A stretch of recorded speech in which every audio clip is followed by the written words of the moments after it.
Chers amis auditeurs, c'est une joie, un plaisir de vous retrouver encore une fois pour cette dernière étude du trimestre sur les rythmes de la vie.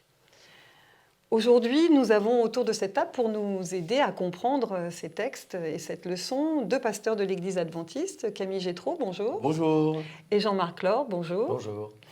C'est vrai que nous avons pu voir au travers de toutes ces leçons tout ce que nous vivons chaque jour dans nos vies, des moments faciles, des moments difficiles, les moments de découragement, les moments où finalement il n'y a que Dieu qui puisse agir dans nos vies.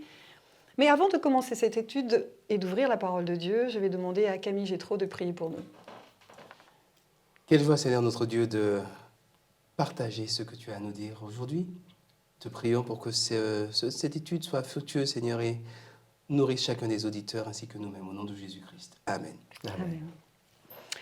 Le titre de la leçon d'aujourd'hui, Ramener les cœurs dans les temps de la fin. C'est toujours important de préciser le titre. Pour moi, j'ai besoin que vous m'aidiez à comprendre, parce qu'il est question là de ce que nous appelons assez facilement, j'avoue, une prophétie. La prophétie des cœurs qui reviennent. Mais ce terme de prophétie, pour nos auditeurs, j'aimerais que nous puissions l'éclairer. Qu'est-ce que ça veut dire, la prophétie ? La prophétie, on peut donner plusieurs sens à la prophétie. Je dirais que la prophétie, c'est avant tout un mot de la part de Dieu, une direction de la part de Dieu. Le prophète, c'est celui qui parle de la part de Dieu et qui va donner une parole pour la personne ou pour le temps présent, ou alors qui va donner une parole pour l'avenir et qui va décrire l'avenir. C'est ce qu'on pourrait appeler peut-être vulgairement une information ? Une information venant du ciel. Venant du ciel. Oui, puis avec une intention. Aussi bien dans l'Ancien Testament que dans le Nouveau Testament, on a des termes comme chazon dans l'Ancien Testament en hébreu, qui signifie oracle, donc quelque chose qui prédit le futur, ou bien qui peut signifier également vision. Donc il s'agit d'avoir non pas une simple vision comme la mienne qui est plutôt déficiente à l'approche des 50 ans, mais une vision au contraire, une clarté spirituelle, un discernement. D'ailleurs le prophète, une des manières dont le prophète est appelé, c'est le rosé, c'est le visionnaire. Pas simplement celui qui voit, mais celui qui a une vision transcendante, inspirée par Dieu. Elle ne vient pas de lui, elle vient de Dieu, et elle ne vient pas de Dieu simplement pour son information, mais pour l'édification et même plus pour le salut et pour le bien commun. Je retiendrai cet élément qui est important, c'est que cette vision vient de Dieu. Donc c'est une information, mais c'est une information suprême que l'on ne peut pas contredire. Alors il y a des prophéties qui sont des prophéties conditionnelles, des prophéties qui sont des prophéties inconditionnelles. Donc c'est important également de bien situer le contexte et la cible de chaque prophétie. Très bien, alors entrons dans le contexte avec la lecture du texte. Allons-y. Dans Malachie, je vous propose d'aller dans Malachie 4, et en particulier dans les versets 5 et 6. Quelqu'un veut lire ? Oui. Voici, je vous enverrai Élie le prophète, avant que le jour de l'Éternel arrive, ce jour grand et redoutable. Il ramènera le cœur des pères à leurs enfants et le cœur des enfants à leurs pères, de peur que je ne vienne frapper le pays d'interdit. Effectivement, c'est ce qu'on appelle une prophétie. Alors, de quoi il est question là ? Parce que ramener les cœurs, excusez-moi, mais c'est quand même... Qu'est-ce qu'on appelle ramener les cœurs ? Est-ce que les cœurs des enfants et des pères sont séparés ? C'est ça la question. Et séparés par quoi ? Voilà. Et moi, ce que je vois dans ce texte, c'est je vous enverrai Élie le prophète. Oui. Alors, Élie n'est pas revenu. Non. Et quand on regarde un petit peu ce que Jésus en dit, un petit peu plus tard, là on est à la fin de l'Ancien Testament, où après on tourne quelques pages, on tombe dans le Nouveau Testament et Jésus va dire qui est ce Élie qui va revenir, qui est le personnage de Jean-Baptiste. Et ça rejoint ce que tu disais tout à l'heure, Gétraud, c'est Dieu qui va parler au travers de Jean-Baptiste pour ramener, en fait, déjà ramener, il y a ce geste de ramener les cœurs de ses enfants à Dieu, qui est le Père. Oui, il y a une très belle analogie, effectivement, entre le fait que Dieu veut ramener tous nos cœurs à lui Et le fait effectivement que dès le début du péché dans ce monde, on a vu que le cœur des fils, notamment de Caïn en l'occurrence, Ah oui. a été séparé de celui non seulement de son père terrestre, Ouais. mais de son père céleste. Et dès le départ, Dieu a souhaité ramener le cœur, en l'occurrence de Caïn, C'est ça. à son père, à son frère, à sa famille et à lui-même. Ça a toujours été sa préoccupation et il a parlé soit directement, soit au travers de médiateurs comme les prophètes, comme Jean le Baptiste qui devait annoncer justement C'est ça. Dieu incarné, Jésus-Christ. Et ça a toujours été la préoccupation de Dieu, quelque part, de recoller ce qui avait été brisé, ce qui est encore brisé par le péché.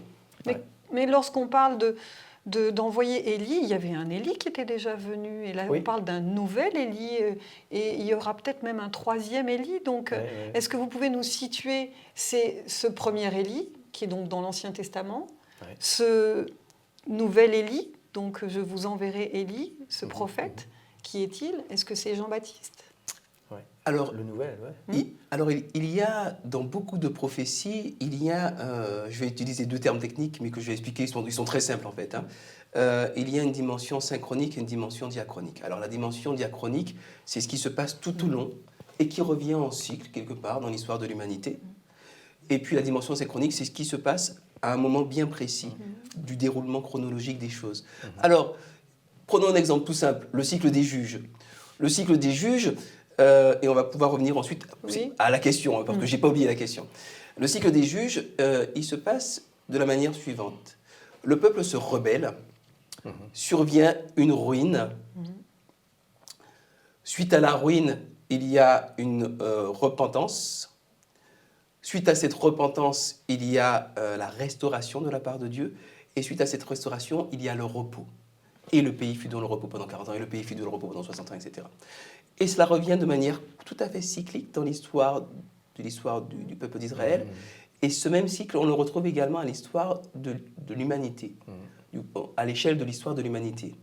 Et donc, il y a cette rébellion initiale, et à la fin, il y a le repos qui est promis. Entre-temps, il y a des prophètes, des Élis. Là, il s'agit d'un type, évidemment, qui sont annoncés. Donc, il y a l'Élie de l'Ancien Testament, l'Élie d'Akab, l'épine dans le pied d'Akab, ou alors la planche de salut, ça dépend de comment on le voit. Il y a l'Élie qui a été cité, Jean le Baptiste. Ouais. Et puis, à la fin des temps, il y a un Élie qui est appelé à pousser les cœurs pour le temps qui reste, à se repentir, à revenir vers Dieu. Tout à fait. Et c'était bien là que je voulais en venir. Il y a finalement un passage obligé. C'est vrai que c'est cyclique, on retrouve. J'ai envie de dire que c'est ça la méthode, la méthodologie même de Dieu pour ramener les cœurs. Il y a un premier passage obligé, et Jétro l'a évoqué, et ce serait bien de le développer.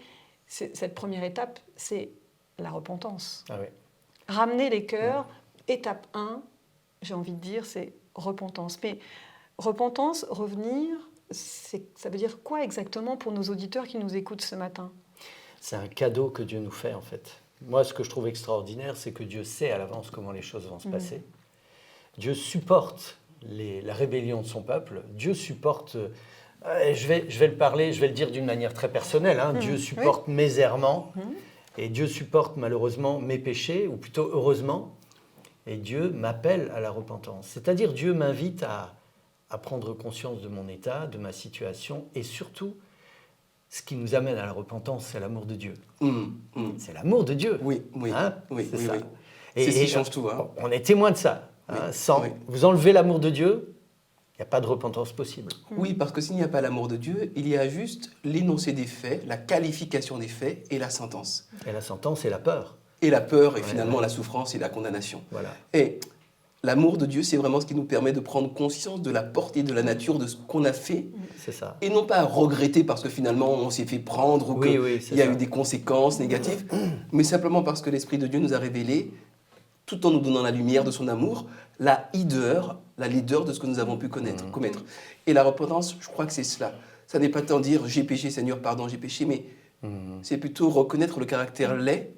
C'est ça la repentance, c'est ce qui nous permet de changer de disque dur en fait, de changer de paradigme et de se dire je fonctionnais comme cela, j'ai reconnu que c'est un mauvais fonctionnement, que c'est laid, ça ne m'attire plus, j'ai changé, je me suis repenti. En ce sens, je ne peux que rejoindre Jean-Marc et appuyer sur ce qu'il dit, c'est un cadeau qui nous vient de Dieu. n'ont pas une obligation c'est pour ça, obtenir c'est quoi ça, que ce c'est soit, ça. pour gratter un petit peu de miséricorde. Non, ça, c'est des calculs mercantiles, c'est minable comme manière de penser. Et souvent, Non, c'est un cadeau de Dieu. Pardon, mais souvent, on se sent brisé. La repentance, c'est vraiment quelque chose qui nous touche physiquement, enfin, pas seulement dans la tête, ça nous touche au niveau du cœur. Et donc, c'est pour ça que cet état, ramener les cœurs, c'est déjà les toucher pour leur faire prendre conscience. C'est une prise de conscience, j'aime bien cette expression, parce que c'est une prise de conscience de l'état qui nous appelle à nous dire, mais oui, mais sans Dieu, je ne peux pas y arriver. Oui, et puis pour aller dans ton sens, c'est... Comme tu dis, sans Dieu, je ne peux pas y arriver. Quand tu vois l'amour de Dieu, quand tu vois la beauté de Dieu, quand tu vois la grandeur de Dieu, après tu te regardes et là, tu réalises à quel point, allez, je peux pas en rester là, c'est pas possible. Et je peux pas, comme tu disais tout à l'heure, je peux pas simplement regretter ce que j'ai fait. Mais il y a aussi ce regret de ce que je suis, parce que c'est moi qui pêche, c'est moi qui produis ça. Alors parfois involontairement, mais parfois volontairement aussi. Et c'est cet amour de Dieu qui nous ramène, ce contraste énorme. Vous savez, c'est comme quand, je ne sais pas, imaginez-vous vivre dans un village, un petit village moyen, un peu pollué, et puis vous vous retrouvez dans un endroit où tout est propre, où tout est beau. Somptueux. Et là, on voit la différence. Ben voilà, avec le Seigneur, c'est ça. Il nous permet de voir, et c'est ça qui est touchant, il nous permet de voir la beauté, la grandeur, l'amour. Et ça nous pousse vers le haut. Ça nous pousse vers le haut. Exact. Ça, et on a envie. Voilà. Et on a envie. On a envie d'avancer, on a envie de laisser le péché de côté parce qu'on voit cette grandeur de Dieu. Et parce que aussi, je pense que ça me fait penser à ce texte que vous connaissez sûrement, qui dit qu'il faut être brisé sur le rocher. C'est-à-dire que c'est quand on est brisé, c'est quand on est confondu par l'horreur du péché, que justement on peut prendre pied et dépasser ça et changer. Parce que ce n'est pas seulement effectivement superficiel, je demande pardon et puis je continue. Non, c'est je demande pardon et je change. Se repentir, c'est changer, c'est aller dans une autre direction, c'est quitter la position dans laquelle on était. Donc, alors, peut-être quand même, Nathalie, sur l'expression brisée, plus on a une conception de son identité qui est rigide, et plus on sera brisé. C'est clair. Plus on est souple et humble devant Dieu et devant les uns et devant les autres, plus facile sera l'adaptation. Et dans ce contexte-là, il n'y a pas de croissance. Là, j'ai mon fils de 12 ans qui grandit, il est presque aussi grand que moi maintenant. Il a mal au genou, il a mal. Je lui dis, je suis passé par là, on passe tous par là, on grandit. C'est comme ça. Il n'y a pas de croissance sans qu'il y ait des ajustements à faire. Les os se rallongent, les tendons doivent devenir plus souples, se renforcer. Voilà, ça demande. Plus on est souple, plus ça se fait facilement. Oui. Plus on a des conceptions étroites, plus on est pétri de certitudes, en particulier par rapport à soi-même, plus effectivement la chute est difficile. Oui. Et le Seigneur ne veut jamais nous briser, nous casser dans le sens, nous plonger dans la déprime et dans la dépression. Non, mais peut-être casser, effectivement, briser ces stéréotypes qui nous coincent dans des dysfonctionnements et faire de nous des créatures nouvelles jour après jour. Alors, je vous invite maintenant à retourner pour qu'on ait quelque chose de concret, une histoire concrète dans Roi, et en particulier dans un roi 16, un roi 17. Mais peut-être que vous pourriez nous raconter cette histoire sans qu'on ait besoin d'aller la lire, qui est l'histoire de la veuve de Sarepta, qui illustre bien ce retour, cette remise en question.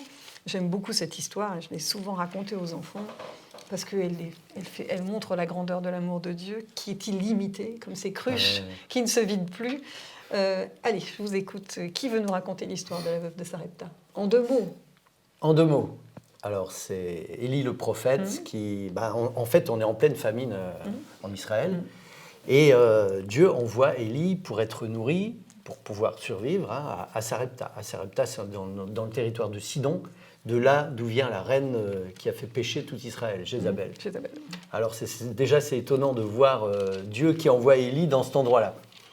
Et puis, il arrive chez une veuve qui, apparemment, n'a plus rien. Elle a juste un peu de farine, un peu d'huile pour faire un gâteau. Et après, elle le dit elle-même, mon fils et moi-même, nous allons mourir. Et Élie lui dit, écoute, fais un gâteau pour moi d'abord, et après tu pourras en faire pour ton fils. Là, c'est dur. Hein. On se dit, dis donc, Élie, l'homme de Dieu. L'homme de Dieu. Et Alors personnellement, je ne sais pas trop pourquoi cette femme y est allée, si ce n'est qu'elle a vu en Élie la présence de Dieu et une certitude qu'elle allait effectivement être nourrie après ça, quand même, qu'elle n'allait pas mourir. Et elle le fait. Et l'huile et la farine ne vont jamais s'arrêter. Et lorsqu'elle dit à Élie, je vais faire un gâteau, on va le manger, mon fils et moi, et après ça, on va mourir, ça fait aussi référence à une pratique religieuse qui avait lieu à l'époque pour les dieux païens, où lorsqu'on avait péché, il fallait que quelqu'un paye, et c'était souvent le fils ou la fille, enfin l'enfant qui allait être sacrifié aux idoles. Et donc, son fils ne va pas passer par la mort, parce que Dieu est là, justement. Ce qui est intéressant, c'est de voir qu'on est complètement dans le sanctuaire, puisqu'on a l'huile, on a la farine, Tout à fait. on a tous ces éléments qui étaient aussi là pour le sacrifice. Donc on est complètement dans le sacrifice. Mais cette femme va dire quand même, lorsqu'il lui dit « Apporte-moi, je te prie, un morceau de pain dans ta main », elle va dire « L'Éternel, ton Dieu, est vivant. C'est ça. Je n'ai rien de cuit, je n'ai qu'une poignée de farine, un pot et un peu d'huile dans une cruche. Et voici, je ramasse 2 morceaux de bois et ensuite je rentrerai, je préparerai effectivement l'histoire. » Là, pourquoi est-ce que justement dans cette leçon, on se sert de cette histoire pour nous parler de repentance, de retour dans cette partie du monde justement où Dieu n'est pas le bienvenu.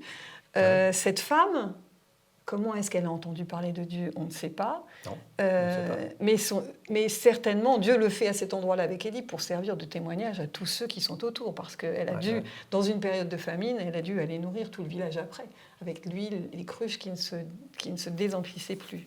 Pourquoi cette histoire? Peut-être est-ce que nous prenons parfois des raccourcis, et peut-être parce que Dieu a des prophètes dont la Bible parle, on s'imagine qu'il n'en a pas ailleurs. Et peut-être parce que Dieu a un peuple qui s'appelle le peuple israélien dans la Bible, on s'imagine qu'il n'a pas d'enfants ailleurs. Mais le Saint-Esprit parle au cœur de tous les hommes et prépare le cœur de tous les hommes et de toutes les femmes parce qu'il les aime. C'est ça. Tous, d'un amour total, d'un amour infini.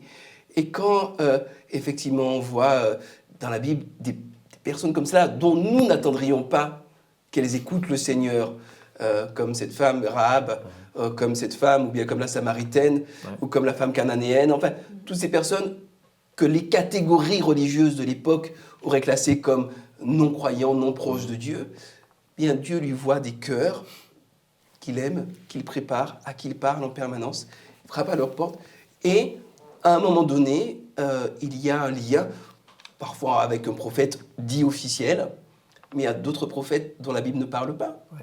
Il y a des gens, parce que finalement, qu'est-ce qu'un prophète dans la Bible? C'est le Ish à Elohim, c'est l'homme de Dieu.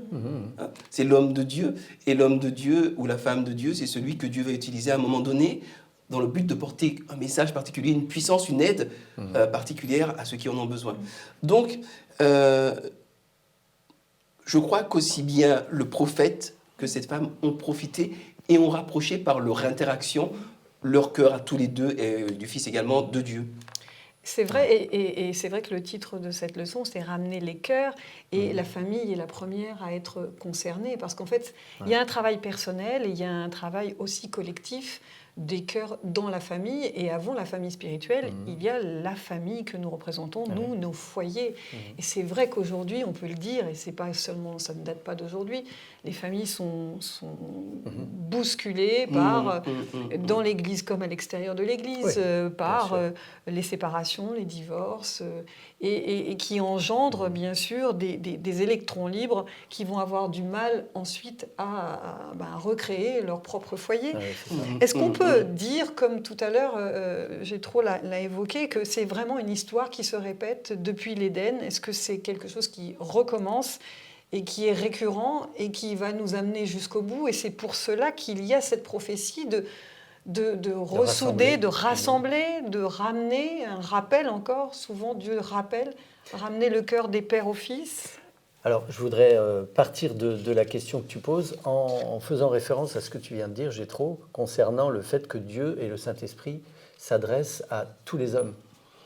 Et aujourd'hui, on a parfois le sentiment que le monde est fermé à Dieu. Ouais. Et je ne crois pas. Non, je crois qu'il y a une soif. Je crois qu'il y a une soif immense. C'est ça. Il y a une soif, et je pense que ça rejoint ta question. Il y a une soif actuellement d'absolu, une soif de découvrir l'amour, le vrai, l'amour inconditionnel de Dieu, une soif de paix, une soif de perspective dans l'avenir qu'on n'a peut-être jamais eu dans notre société jusqu'à maintenant. Et cette soif, elle est très très forte. Et les gens, moi je suis persuadé que les gens cherchent Dieu. Ils ne savent pas que c'est Dieu. Et bon, Ils ne disent pas encore vraiment Dieu, mais c'est vrai qu'on a cette recherche d'absolu, cette recherche d'une connexion. Alors on parle du bien-être, on parle de manger en pleine conscience, il y a plein de termes comme ça aujourd'hui, dans la santé en particulier. C'est vrai qui font référence à Dieu, ils parlent de Dieu sans le savoir. Et les gens cherchent des choses qui ne se trouvent qu'en Dieu. Qu'en Dieu, oui. Donc, alors, moi, je me réjouis énormément de ça, parce que je me rends compte qu'autour de nous, il y a beaucoup de gens qui cherchent. Vraiment beaucoup de gens qui cherchent. Donc vous avez beaucoup de travail. Oui, et beaucoup de joie. Loué soit le Seigneur. Alors, moi, ce que j'aimerais quand même quel aspect, finalement, du caractère de Dieu apparaît là, dans cette volonté de sauver la famille. Et j'aime bien cette idée que Dieu a tant aimé le monde, il n'a pas aimé une famille en particulier, les Hébreux, puis ensuite les chrétiens, et puis aujourd'hui il aimerait les adventistes. Non, s'il vous plaît, aidez-moi. Dieu aime le monde, c'est écrit dans Jean 14. Ouais. Donc, quel aspect du caractère de Dieu ? Parce qu'il ne faut pas oublier que lorsque nous étions pécheurs, Dieu nous sauve. Lorsque nous le rejetons, nous rejetons son invitation, il est là, il est en silence, mais il est toujours là. Et puis, il est déçu, et puis ça engendre sa colère. Mais malgré tout ça, ce qui est extraordinaire, c'est qu'il a un plan, dès la Genèse, qui va s'appliquer. Quel aspect du caractère de Dieu vous pouvez donner aujourd'hui à nos auditeurs qui est inimaginable pour nous ? Il y a, pour répondre, je vais revenir sur la veuve de Sarepta, il y a quelque chose dans cette histoire qui est très beau et en même temps très difficile et très compliqué pour nous. Quelque part, cette veuve de Sarepta, elle a dû lâcher prise. Elle a dû lâcher prise et se laisser porter par le Seigneur. Et si effectivement un certain nombre de problématiques sont cycliques et reviennent, c'est qu'elles s'originent dans une même problématique originelle. Le fait que, depuis que Adam et Ève ont choisi leur camp, à l'origine, en tout cas au premier péché, l'être humain souhaite être Dieu à la place de Dieu. Il ne le dit quasiment jamais comme cela, il ne le pense même jamais quasiment comme cela, mais pourtant c'est bien ce qu'il fait. Et quelque part, la veuve de Sarepta, elle se retrouve face à un dilemme qui est, voilà, est-ce que je compte sur ma logique ? C'est ça. Il ne me reste plus qu'un peu de farine, un peu d'huile. Ou est-ce que, au contraire, je fais confiance à Dieu et je me laisse aller dans les mains de Dieu ? Et c'est seulement ce caractère d'amour total, complet de la part de Dieu qui lui permet de se laisser aller dans les mains de Dieu. C'est ça. Et c'est quand on le reconnaît qu'on peut vraiment se laisser porter et être en connexion avec Dieu. Tout le reste, ça peut avoir son utilité, les formes religieuses, même la peur, voire la trouille de Dieu, ça peut avoir une utilité ponctuelle pour une prise de conscience, mais ça ne peut pas, la peur ne peut pas générer l'amour, ça ne peut pas être viable, même pas sur le moyen terme, éventuellement un déclencheur en se disant où est-ce que j'en suis, qu'est-ce que je fais de ma vie, et là me rendre compte qu'effectivement il y a quand même un Dieu qui sait où j'en suis, mais qui me tend la main d'une manière permanente, et qui ne se décourage jamais. Alors, bien sûr, il y a un certain nombre d'anthropomorphismes dans la Bible, où Dieu ressemble à un homme dans ses réactions, dans ses émotions, mais s'il ressemblait à un homme, il ne serait pas Dieu. Si sa colère le dépassait, qu'il ne pouvait plus se contrôler à la fin des temps, parce qu'il a accumulé tellement de rage, qu'il faut qu'il se défoule, ça c'est moi j'ai besoin de me défouler. Après un comité, j'ai pas eu les votes que je voulais, bon, je vais à la cave, je frappe sur mon sac de frappe, et puis ça va mieux. Ça, c'est ma médiocrité. Mais Dieu, c'est un autre univers. Dieu, c'est l'amour total. Dieu, c'est sur la croix, Père, pardonne-leur. Ils ne savent pas ce qu'ils font. C'est l'amour total, la vision d'une clarté absolue. Et Dieu est limpide. Dieu est limpide. Et Dieu, c'est un peu Moïse qui dit à Dieu, enlève mon nom du livre de vie, plutôt que de supprimer le peuple. En fait, il parle comme Dieu parle. Inspiré par Dieu. Et inspiré par Dieu. L'exemple de Dieu. Là, c'est extraordinaire. L'exemple de Dieu. Et Dieu nous invite à ça. Et pour aller dans ton sens, je dirais aussi ce qui génère la confiance en Dieu, c'est l'amour. Tu vois, tu es mon ami. J'ai confiance en toi. Pourquoi ? Parce que tu es mon ami. Grosse Si je erreur. te connaissais pas, si je te connaissais pas, je ne sais pas si je pourrais te faire confiance. Mais parce que je te connais, parce que tu es mon ami, je te fais confiance. Ça va de soi. Pour moi, la confiance, c'est un fruit de la Oui, bien relation, sûr. un fruit de l'amour qui est là Oui. et qui tombe tout seul. Enfin, c'est une conséquence. Alors si, il nous reste très peu de temps et c'est dommage déjà. parce qu'on aimerait que ça continue encore. Ouais. Mais le peu de temps qu'il nous reste, là il vous reste 2 minutes, mais il nous reste encore un peu de temps avant le retour de Jésus. Donc ce temps qui nous reste, comment le mettre à profit ? Si vous aviez juste quelques mots à nous donner là maintenant, comment mettre à profit le temps qui nous reste pour ramener les cœurs, pour que le Saint-Esprit puisse faire son œuvre ? C'est pas vous qui allez les ramener, mais comment ramener les cœurs ? Enfin, moi, ce qui me plaît dans ce que Dieu fait pour nous, c'est que, oui, sa colère s'exprime principalement contre le péché, pas contre nous. Parce que sa colère va tomber sur une victime, son fils. Et ça c'est vraiment, pour moi, l'attitude que je devrais avoir par rapport aux gens qui m'entourent.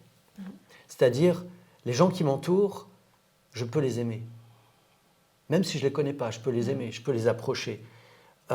Et je pense que Dieu nous invite à aimer notre prochain. D'ailleurs, Jésus l'a dit, hein, tu aimeras ton prochain comme toi-même. Je crois que c'est ça qui permet, alors, aux membres de notre famille, à nos enfants, à notre conjoint, à nos parents, à tous les gens de notre famille, à notre église, mais aussi aux gens de l'extérieur. Et je crois que quand on aime les gens, ça fait la différence. Oui. Je crois.